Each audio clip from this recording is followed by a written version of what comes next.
Pathetic people like you don't deserve credit anyway, my sister Melinda laughed, her voice echoing off the glass walls of her Denver office.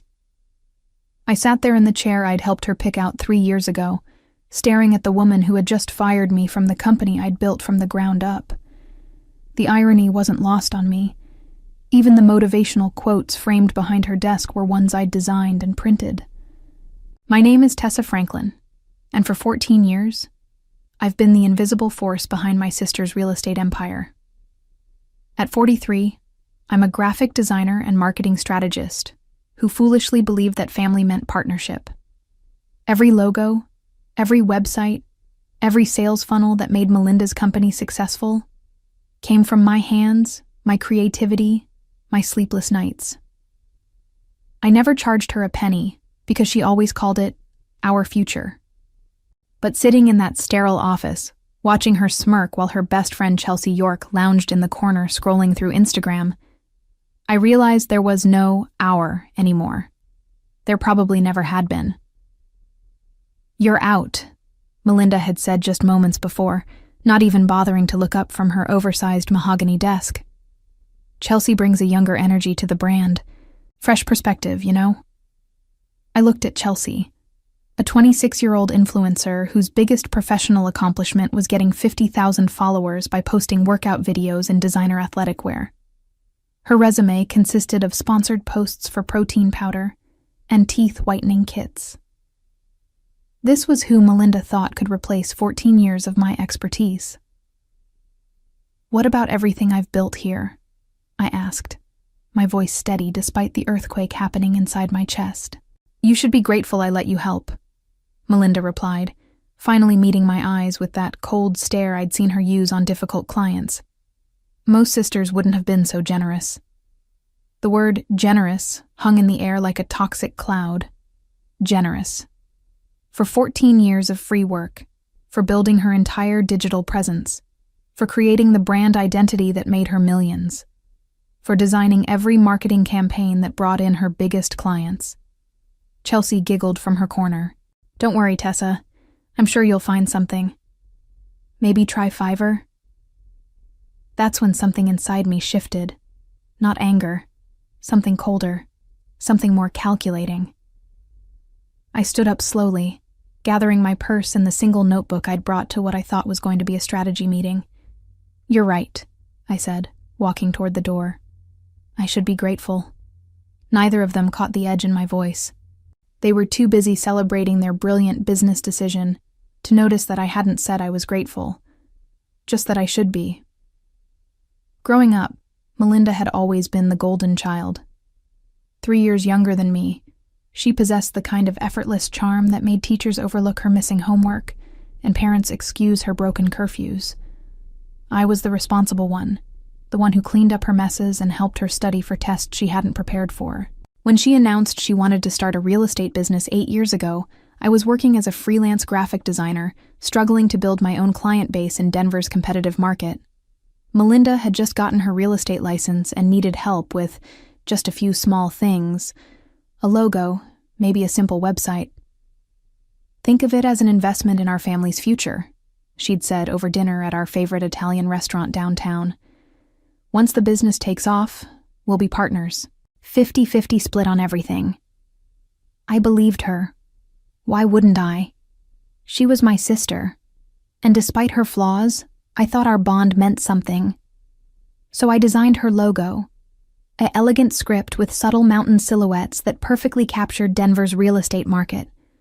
Then came the website, clean and professional with custom photography I'd arranged and edited.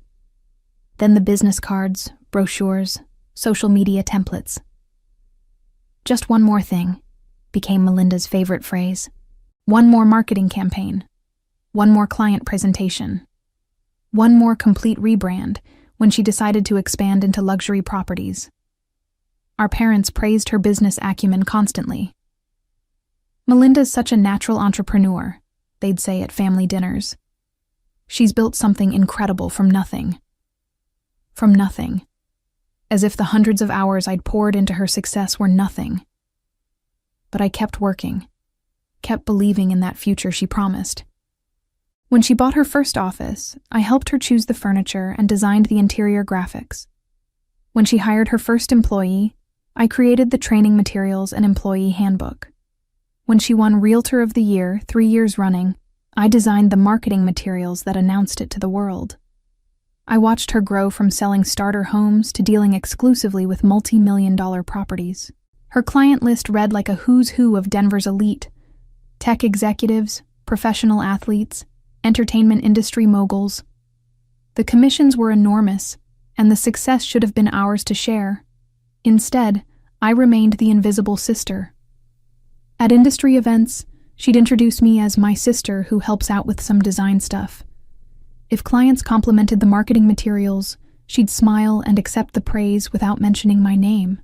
When other realtors asked about her secret to such polished branding, she'd talk about her natural eye for design. The promises of partnership had faded into vague mentions of someday and when things settle down. But things never settled down. They only grew bigger, more successful, more profitable. And I remained exactly where I'd started, working for free, building someone else's empire. The first crack in my faith appeared 6 months ago during our quarterly review meeting. I'd spent 3 weeks developing a comprehensive digital marketing strategy that would have expanded Melinda's reach into the commercial real estate sector. The presentation was flawless: detailed market analysis, projected ROI, implementation timeline, budget allocations. "This is impressive work," Melinda had said, flipping through the bound presentation I'd printed and assembled myself. "Really impressive." I felt a surge of hope. Maybe this would finally be the moment she acknowledged my contributions properly. Maybe this would be when she brought up the partnership we'd discussed for years. Instead, she closed the folder and slid it across the desk toward me. "I'm going to hold off on this for now. Chelsea's been giving me some ideas about social media marketing that might be more our speed."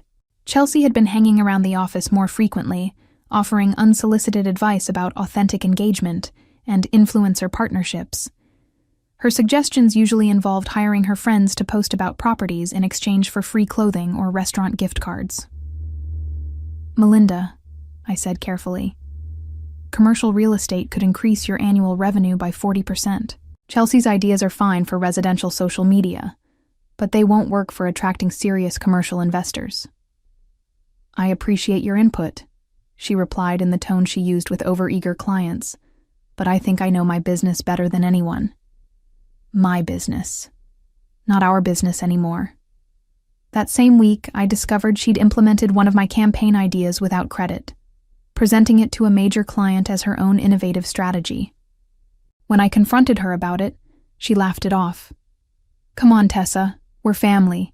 What's mine is yours. What's yours is mine, right?" Except it only worked one way. My ideas became hers, but her profits never became mine.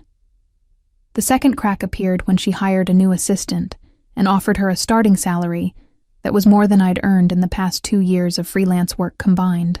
When I mentioned this seemed unfair, given my contribution to the company's success, Melinda's response was swift and cold. "You choose to work for free. That's not my problem." Choose. As if I hadn't been promised partnership. As if 14 years of building her empire wasn't worth compensation. The final crack became a complete break 3 weeks ago when I overheard her on a phone call with a potential investor.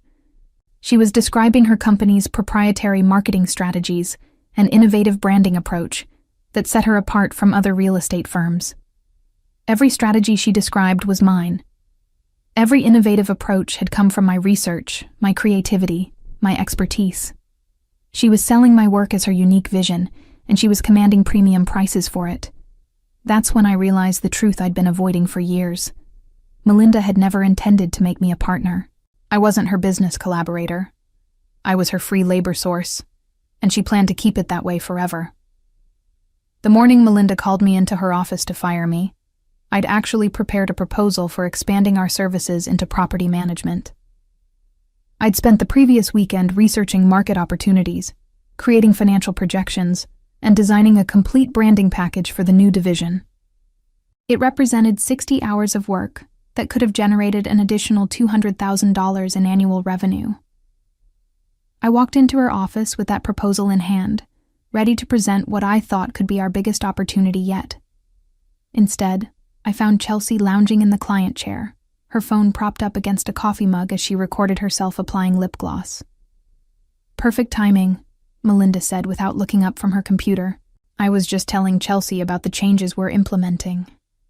The way she said "we" made my stomach tighten. There had never been a "we" that included anyone but Melinda and me, and even that had been mostly theoretical. "What kind of changes?" I asked, settling into the other chair and placing my proposal folder on my lap. Chelsea giggled and pointed her phone camera at me. Should I include her in my story? It might be cute, like a before and after thing. "Chelsea's going to be taking over all our marketing and branding initiatives," Melinda announced, still typing. "She's got fresh ideas and a better understanding of what modern clients want." The words hit me like cold water. I glanced at Chelsea, who was now applying highlighter while holding her phone at arm's length. Her understanding of modern clients came entirely from sponsored Instagram posts and TikTok trends. "Melinda," I said slowly, "she doesn't have any experience in real estate marketing, or any kind of professional marketing." "She has 200,000 followers," Melinda replied, as if that settled the matter. "Influence is the new marketing." I thought about the sophisticated lead generation systems I'd built, the targeted advertising campaigns that had brought in their highest value clients, the brand identity that commanded premium prices in Denver's competitive market. All of it reduced to Instagram followers. "What about the property management expansion?" I asked, holding up my proposal. "I've worked out all the details. We could launch within 3 months. "We?" Melinda finally looked at me, and her expression was colder than I'd ever seen it. "There is no we, Tessa. There never really was." The proposal folder suddenly felt heavy in my hands. 14 years of collaboration, partnership promises, and family loyalty condensed into one brutal sentence. Chelsea lowered her phone and gave me a sympathetic look that was probably meant to be kind but felt condescending. "Don't take it personally. Business is business, you know." Business is business. From someone whose business experience consisted of unboxing packages on camera. "So what exactly are you saying?" I asked, though I already knew. "I'm saying your services are no longer needed," Melinda said, turning back to her computer. "Chelsea will be handling everything moving forward. She's already got some amazing ideas for rebranding." "Rebranding?" The word came out sharper than I intended. "You want to rebrand the company I built?" "You didn't build this company," Melinda snapped. "You designed some logos and made some websites. I built this business through relationships, sales skills, and market knowledge. Don't confuse doing a few favors with being a business partner." A few favors. 14 years of creating every piece of marketing material, every client presentation, every digital asset that made her company successful, reduced to a few favors. "You're right," I said, standing up. I was confused. Something in my tone made Melinda look up again, but I was already moving toward the door. "Oh, and Tessa?" she called after me. "I'll need you to send over all the login information for the website and social media accounts. Chelsea will need access to everything." I paused at the door. "Of course. I'll make sure she gets everything she needs." Neither of them heard the edge in my voice. They were too busy discussing color schemes and aesthetic vibes to notice that I hadn't actually agreed to hand over anything. Walking out of Melinda's office, I felt strangely calm. The betrayal hurt, but it was overshadowed by a crystal-clear realization. I had more power in this situation than either of them understood. For 14 years, I'd been meticulous about protecting my work. Every logo, every website design, every marketing campaign I'd created remained under my copyright. The contracts we'd never formally signed worked in my favor. Without explicit transfer agreements, all intellectual property belonged to the creator. That was me. More importantly, Melinda had never bothered to understand the technical side of her business. She didn't know that I owned the primary domain registration, controlled the hosting account, and held administrative access to every digital platform her business relied on. Why would she? I'd always handled the computer stuff, while she focused on real business. I drove home to my downtown apartment, the proposal folder still sitting on my passenger seat like a monument to wasted effort. But instead of throwing it away, I filed it carefully in my home office. That research would be useful, just not for Melinda's benefit. My phone buzzed with a text from Chelsea. "Hey, super excited to work with your designs. Can you send passwords ASAP? Want to start making changes today?" The emoji enthusiasm made my eye twitch. I set the phone aside without responding. Over the next few hours, I made a systematic inventory of everything I'd built for Melinda's company. The main website, built on my hosting account with my administrative credentials. The customer relationship management system I'd researched, purchased, and configured. The email marketing platform with 14 years of client data and automated campaigns. The social media accounts I'd created and managed.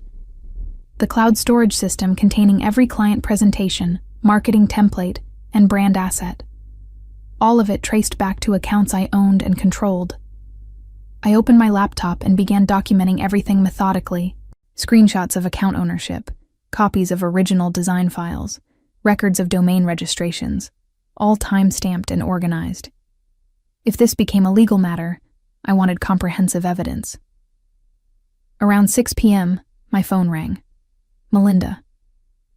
"Tessa, Chelsea's having trouble accessing the website backend. She needs the admin login." "I'm sure she can figure it out," I replied. "She's got all those fresh ideas, right?" "Don't be difficult. Just send her the information." "Actually, Melinda, I've been thinking about what you said today, about how I've been confused about my role in the business." Silence on the other end.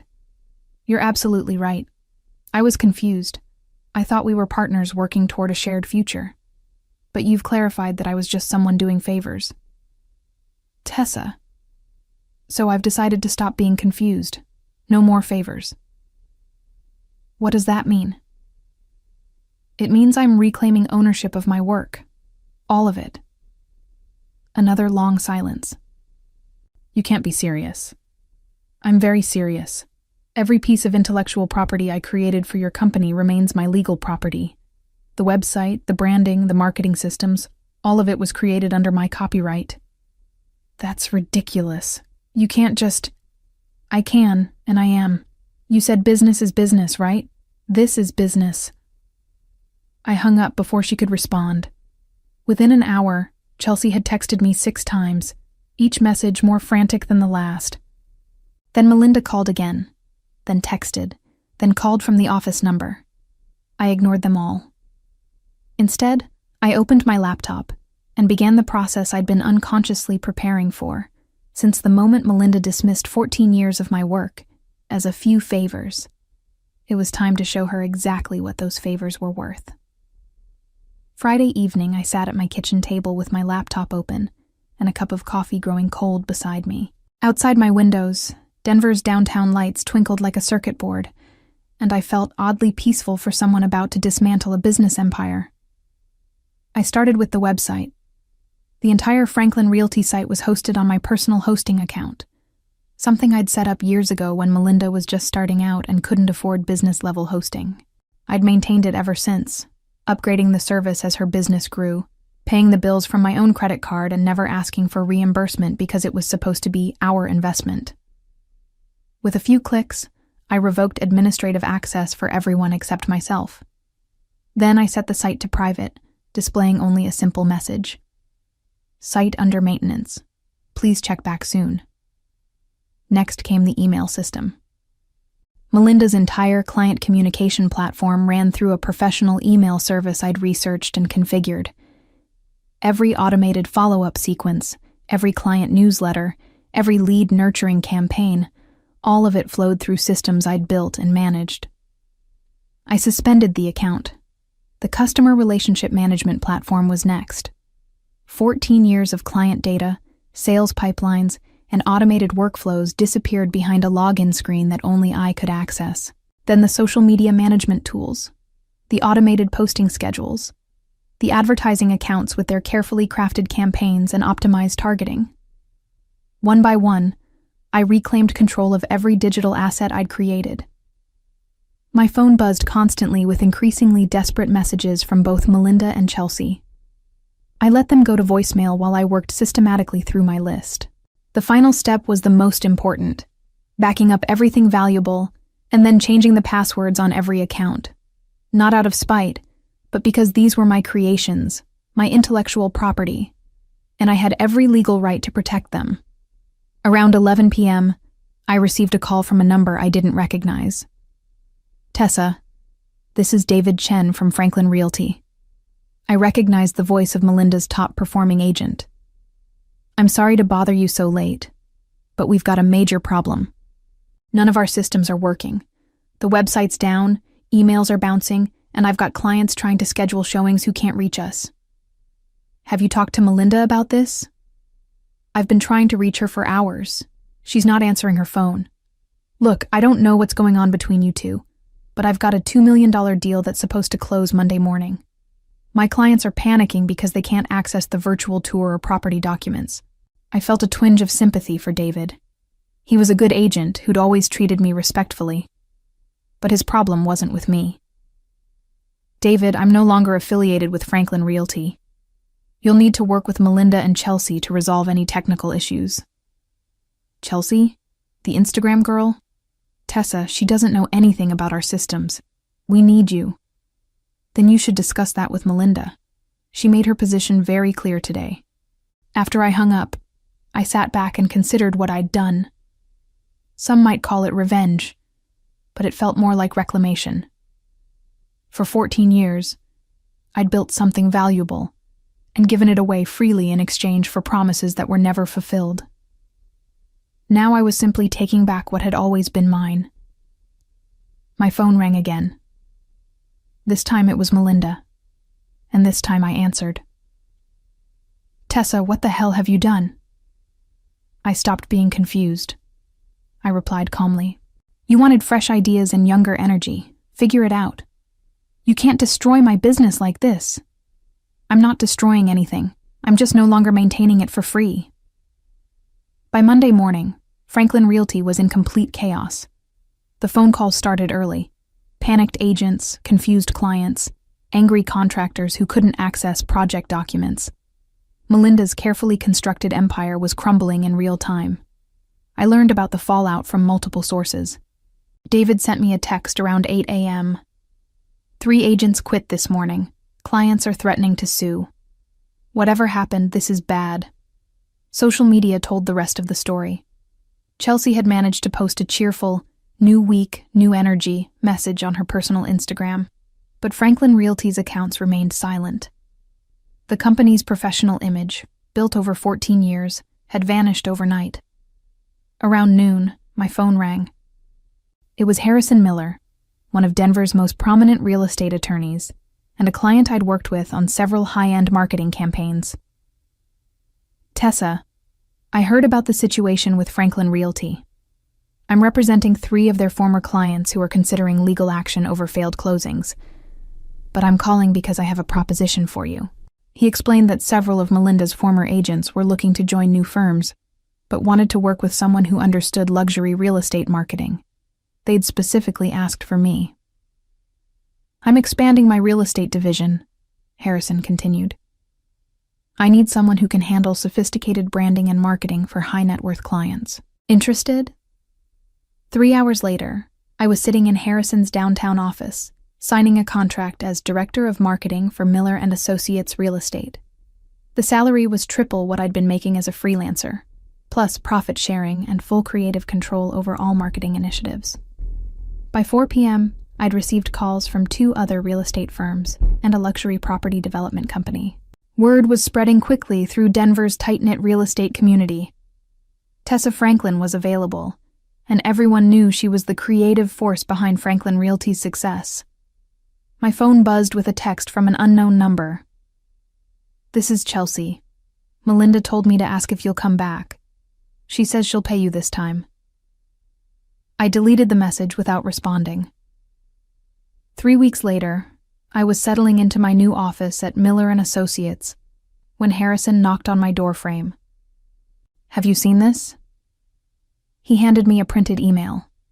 It was a press release announcing that Franklin Realty was rebranding as Elite Denver Properties under new management. I read through the announcement with interest. Melinda was listed as founding partner, but the CEO position had been given to someone named Robert Hayes, a veteran realtor I'd never heard of.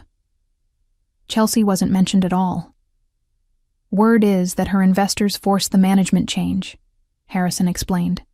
Apparently, losing 30% of their agent roster in 2 weeks was the final straw. That afternoon, I received a certified letter from Melinda's attorney demanding the return of proprietary business assets and confidential information. I forwarded it to my own lawyer, who responded with a detailed explanation of intellectual property law and copyright ownership. Within a week, that legal posturing dissolved into silence. Meanwhile, my new career was flourishing. The marketing campaigns I developed for Miller & Associates generated a 40% increase in qualified leads within the first month. 3 of Melinda's former top-performing agents had joined our firm, bringing their client relationships and first-hand knowledge of what made my strategies so effective. The property management expansion I'd proposed to Melinda became reality at Miller & Associates. Within 6 months, we'd signed contracts to manage 4 high-end developments, generating additional revenue streams that exceeded my original projections. On a Thursday evening in November, I received a text from our youngest agent. "Just closed the Morrison Mansion for $4.2 million. Buyers said our virtual tour was the most impressive they'd ever seen. Thank you for making us look so professional." I smiled and filed the message with dozens of similar notes. It felt good to be appreciated. But more importantly, it felt good to build something that was truly mine. As I reflected on my journey from free labor to respected professional, I realized that sometimes the best revenge isn't destruction. It's success built on the foundation of your own worth and watching others finally understand what they threw away.